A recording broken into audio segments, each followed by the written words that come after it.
Breaking news. ఏపీలో ఇవాల్టి నుంచి కొత్త మోటార్ వెహికల్ చట్టం అమలు చేసేందుకు అధికారులు రెడీ అయ్యారు. నూతన మోటార్ వాహనాల చట్టం ప్రకారం ట్రాఫిక్ రూల్స్ పాటించకపోతే భారీగా ఫైన్స్ వేయనున్నారు.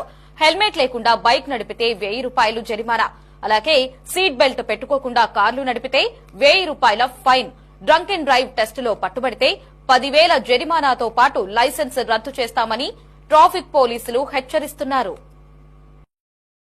అలాగే over speed, signal jump, wrong route driving లాంటి కేసుల్లో ₹1000 వరకు జరిమానా విధిస్తామని ట్రాఫిక్ పోలీసులు తెలిపారు.